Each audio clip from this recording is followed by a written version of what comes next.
You know, fire has always fascinated me, and I've always thought using it as a finish in woodworking was pretty incredible. But should I pair it with a Danish cord rope that's actually made from paper? Well, the answer is a resounding yes, and this technique is one of the most rewarding yet humbling experiences I've had as a maker slash woodworker. I practiced with paracord and that came out pretty good. So if you want to see this whole journey, keep watching.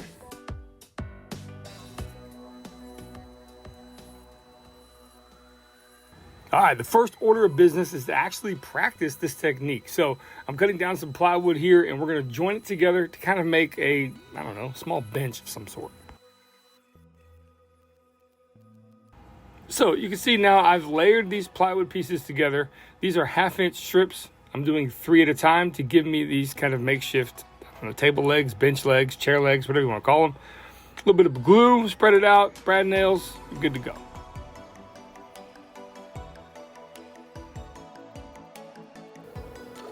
Now, let me introduce you to kind of my secret weapon. This thing is pretty awesome. It's called a flap sander. F-L-A-P, just to be clear. It's made by Grizzly. I've had this for a little while now. I use it to help me sand larger parts, especially when you want to get around a slight curve. It's got 2 different basic sanding areas. One is a pneumatic drum off to the left. You're not going to see that one, but this one has 12 individual cloth-backed pieces of sandpaper that allow you to really burnish some edges down and make things pretty dang nice to the touch. So with these pieces finally sanded up, we're gonna make them the length we need. I'm basically cutting the legs on this little bench or this little practice stool that I'm making. Right here on the crosscut sled. Absolutely love this crosscut sled. I've had this thing forever. And if you're new to the channel and you haven't seen me build this, you know what? I'll put a link down below. It's actually a pretty cool marine grade plywood sled. It's done me great for a lot of years.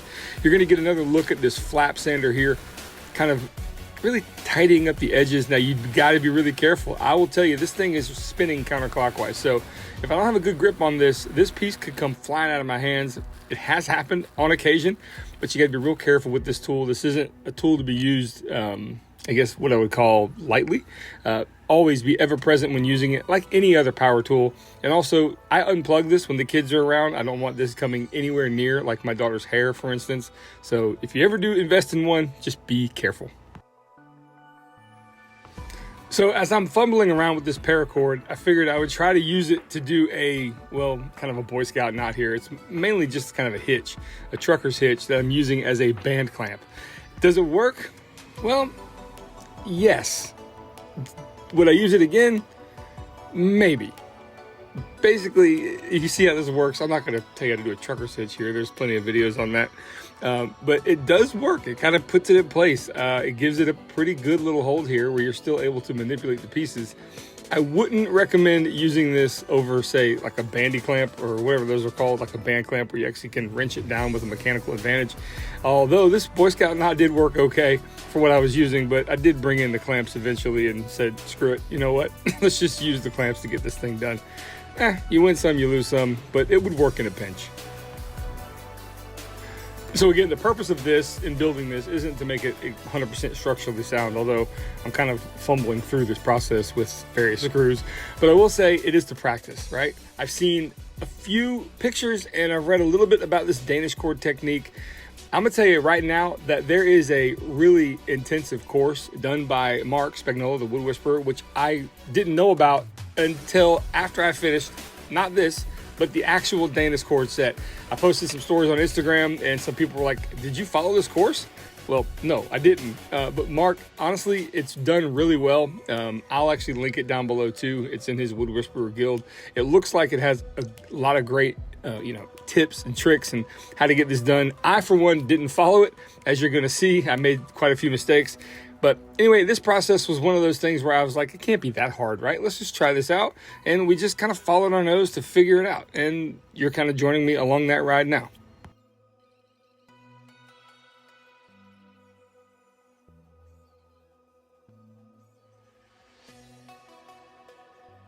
So I'm not an expert at this. There are plenty of craftsmen out there and furniture makers that have practiced this for years and are unbelievably great at it. I'm not one of them. I am somebody who's just interested in this, trying to figure out my way through it, and that's what we're doing. So if you want an expert technique, there are plenty of videos. All you got to do is look at it. Like I referenced before, that Wood Whisperer Guild course is fantastic, but you're looking at a dude just trying to figure things out, and I hope you enjoy it so far.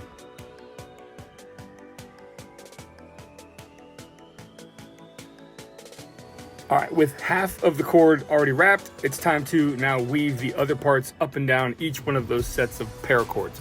And you can see it just kind of goes up and down, and you want to start going up on one side, and then you want to start going down on the other side. Reversing this technique over and over until you get something that resembles, well, kind of a basket weave.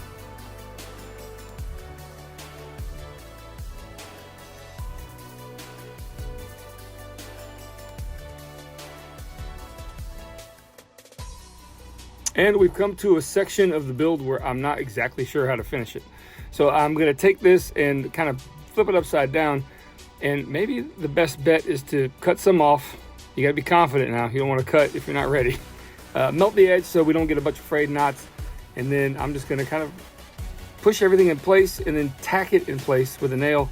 And that's gonna be the finish of that. Now, moving on, we're gonna move to the sides that have more exposed wood. Now what we're gonna do is we're gonna wrap cord over and over. This process took a while because I had a bunch of cord that I was bringing through each time. I'm not gonna lie, this one side took me maybe 20 minutes, but finally down to the end, and I think we're coming up with something pretty cool to really start this entire process all over again with Danish cord.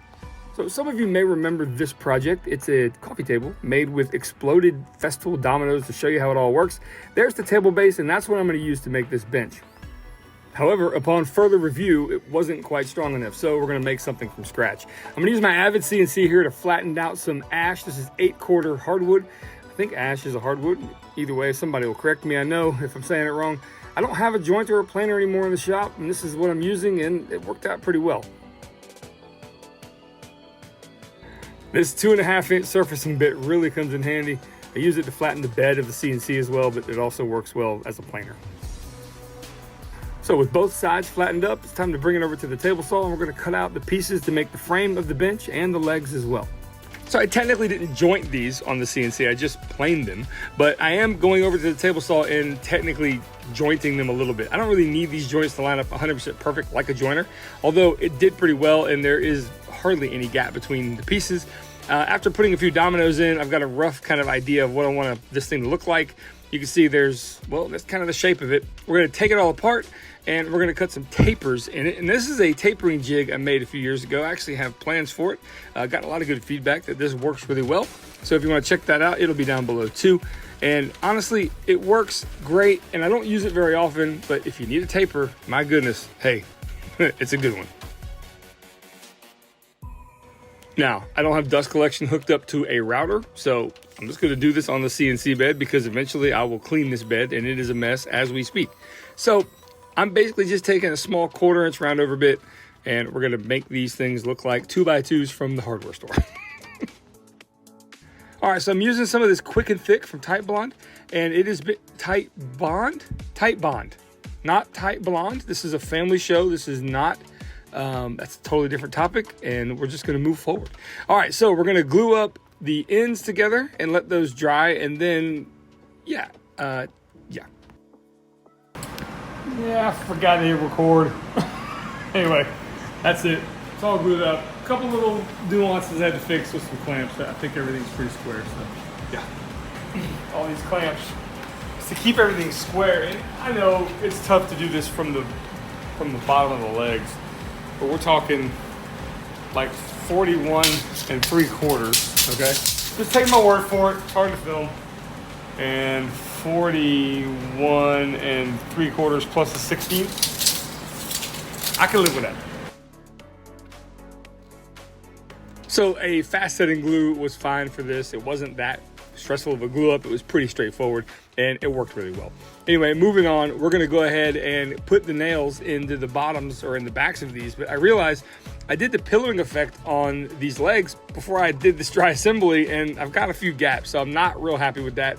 It will be covered up by the Danish cord, but we're gonna reinforce these legs just a little bit by countersinking a small hole, pre-drilling a few small holes, and then throwing in some 2-inch trim screws. These are pretty low profile and they're very thin, and I think that's gonna do it. Now, I've cut a few jigs here that are going to be evenly spaced holes. Now, this is one of my biggest mistakes I made in this project.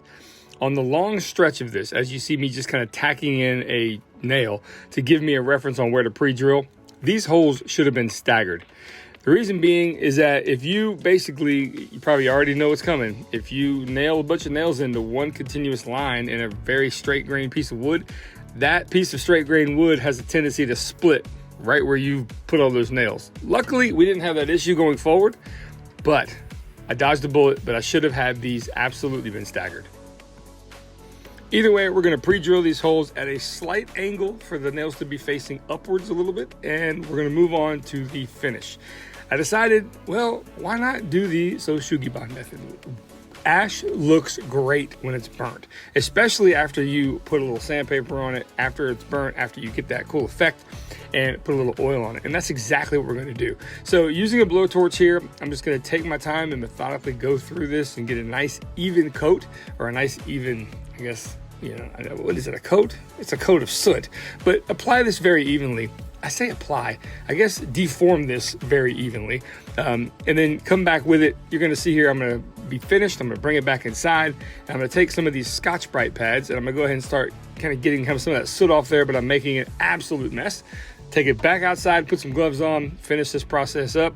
Now it's time for some wood finish, and I'm gonna do something very simple here using Total Boat's Wood Honey. It is a great oil-based, beeswax-based finish. It is no fuss, no muss, easy to apply, applies well, smells great.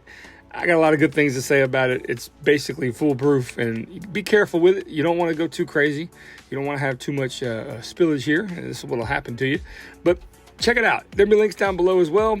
And then we're gonna go ahead and put these nails in, and I'm gonna show you this process. This is really cool. Now, again, like I said, these nails are at a little bit of an upwards angle because there are special hardware nails you can buy. They're in the shape of an L, and they're for this process. Well, I didn't want to buy those because all the ones I could find online were very expensive as compared to some of these common nails with a really big flat head. So we're gonna try these, and again, I'm no expert here, but here we go. So let's get started. We're gonna take some of this Danish cord, which is basically paper that's been spun through a drill or a machine to make a rope. And I'm gonna kind of weave it up and down in the first few nails there going horizontally. And now I'm gonna bring a stretch of it over, and I'm gonna wrap it up underneath. I'm gonna hook it to the nail and bring it back. And then I'm gonna hook it over 2 nails, moving it over about 1 inch, and then repeating that process thusly. You see there's a stretch of 2 pieces of cord every inch along this entire piece.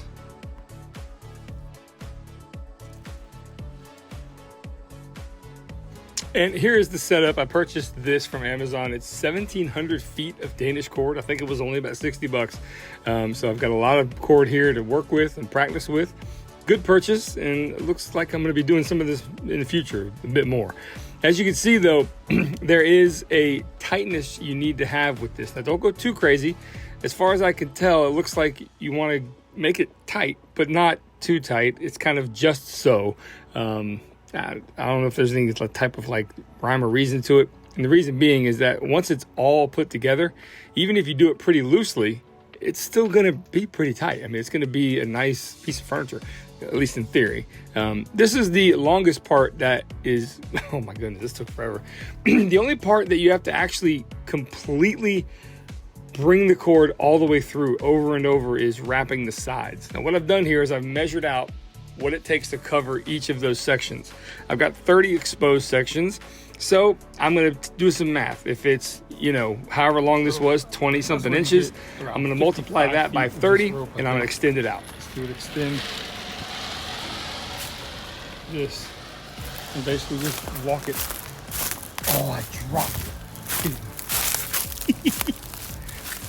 Extend all the way down the property. Come on, keep it happening. Keep it moving. It's getting hung up on something. That's all right. Give the Blair Witch Project filming.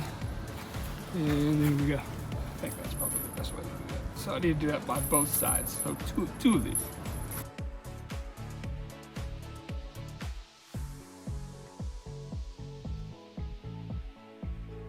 And so the wrapping continues here. We're going to start in the middle of each of the horizontal pieces.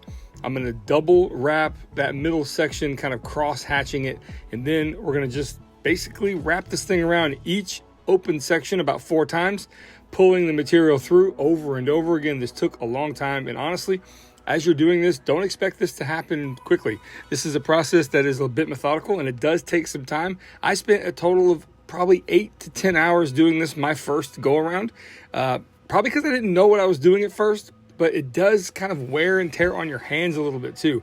It's like building up guitar calluses or, you know, working out calluses. My fingers definitely got to work out doing this thing. And yeah, I'm all the better for it. It was a good process and you can kind of get a glimpse of what's happening. Once everything is wrapped on the horizontal sides, we're going to now take a double strand along the entirety of the piece, again weaving up and down, up and down. I'm going to kind of let this play out and you kind of see the effect that happens.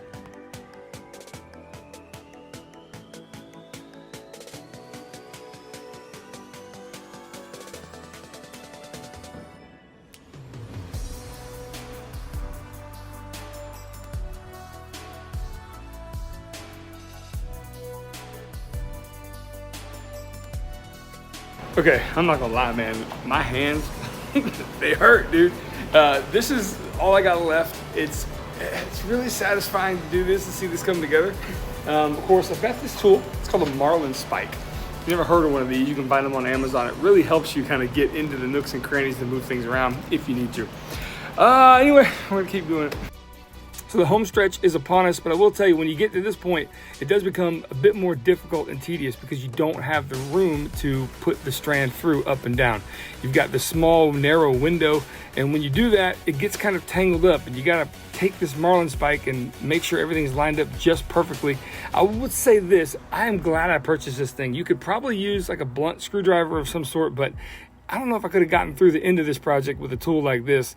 I decided, well, should I do one more strand here? I got room for it, but I ended up spacing all of these pieces of cord out evenly, and I just decided to end it here. Now, the challenging thing was, where am I gonna finish this thing off? Well, I decided to cut it, and again, like I did before in the paracord one, I just found a spot, weaved it back and forth, and I finished it off with a finish nail. I think that's the right technique. Again, I'm not really sure. I then did some research on how this was supposed to be, and I think I did okay. But I'm tired, man. Check this out.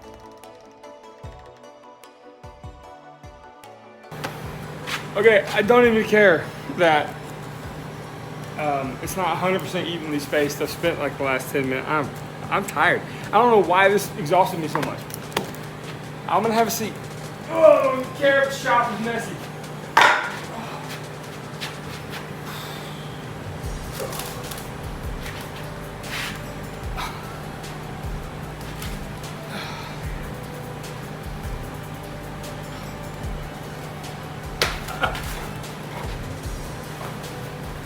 So if you're here at this point in the video, just hang out to the end. It's only a couple more minutes.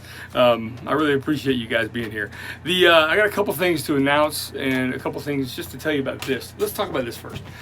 This isn't perfect. I didn't do it right. There should have been about 4 of these strands on the frame on all 4 sides to give it a little more strength. I didn't do that. I didn't use the proper nails. I used what I could from Home Depot or wherever I bought them. And then also the spacing isn't right. There should have been an even number of nails all the way around each side. That way, if you're going up this cord, you're actually going down the next cord, and I didn't do that right either, so there's some imperfections, but that's neither here nor there. One thing I do need to tell you guys about is I try to use my powers for good. Doing a fundraiser with St. Jude's Hospital right now. Here are the push sticks. They're on the site. I did a soft launch of these about a week or so ago. We've got about 30 or so left. I only made a little over 40 for the campaign. If you're interested in helping this cause to get a collector's item, because I make these every once in a while and they go pretty well, I'm going to ship these out. There's a few different styles. You can see those here. And it supports a wonderful cause. I figured I'd throw it here at the end of this video because you guys that are still watching are the true fans of what we do. And I've gotten with a guy named, his name is Mike, Mike Suter. He is a childhood cancer survivor. And he's now 50-something years old, and he's doing well, and it's really near and dear to him. I've established a relationship with him over the past few months, and I wanted to help this cause. So the links are down below for the push sticks as well, and we've only got about 30 left. And you know what? If you want one, they're there. Thanks for watching, guys. I really appreciate it. And of course, I want to know your thoughts on this thing. I haven't really placed it in the house yet. Why is that? Well, we got kids for one, and it's paper. Two, we have a cat. And yeah, I brought it in for 5 minutes, and he found it and started doing his thing. Anyway, see you later.